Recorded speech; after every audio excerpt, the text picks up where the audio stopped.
I was a wedding photographer for 10 years. Last month, I shot a wedding where the bride was my high school bully. She had no idea who I was until I showed her the photos. I photographed over 300 weddings in my career, but none made my heart race like when I saw the name Jessica Winters in my booking calendar. 10 years had passed, but I'd recognize that name anywhere. Pertaw, the girl who made my sophomore year a living nightmare. Jessica was the queen bee who orchestrated my social exile after I rejected her boyfriend's advances at a party. For months, she spread rumors that I was mentally unstable and convinced our entire class to ignore me. I ate lunch alone in bathroom stalls for a semester. I still have the journal where I counted 67 consecutive days without anyone at school speaking to me. My first instinct was to cancel the booking, but professional curiosity won out. What was she like now? Did karma ever catch up? Plus, her $5,000 premium package payment had already cleared. When I arrived at the venue Parnton in elegant Vineyard Estate Pair, and I spotted her immediately. Jessica was still stunning, perhaps even more so in her custom Vera Wang time had been kind to her. I, however, looked nothing like my high school self. I'd lost 40 pounds, changed my hair color, and even my name professionally. I used my middle name for my photography business. Throughout the ceremony and reception, I was the consummate professional. I directed poses, captured candid moments, and blended into the background as good photographers do. Jessica didn't give me a second glance beyond the polite instructions you'd give any vendor. Make sure you get lots of photos of my grandmother parent. She's not well, she told me, not recognizing the girl she once told to disappear because no one would notice anyway. I watched her throughout the day, searching for signs of the cruel teenager I remembered. Instead, I saw a woman who seemed genuinely in love, who hugged her parents with real affection, who made sure the flower girl got extra cake. During the reception, I overheard her talking to a college friend.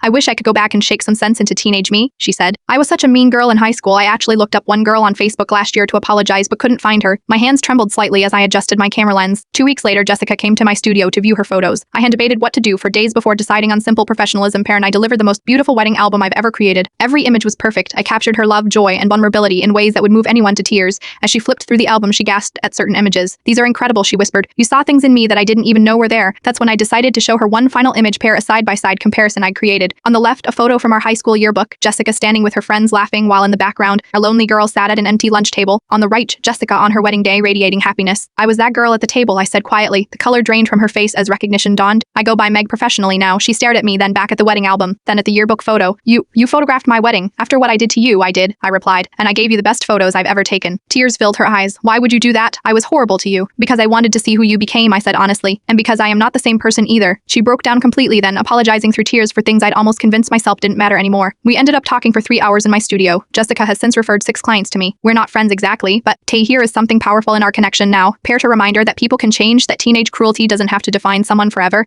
and that sometimes the most satisfying revenge isn't revenge at all. Last week, she texted me a photo of the side-by-side comparison I'd shown her, now framed on her bedside table. Daily reminder to be the person you see through your lens, not the person I used to be. Some wounds heal in the most unexpected ways. Sometimes closure comes with a camera in your hands and the power to show someone both who they were and who they've become.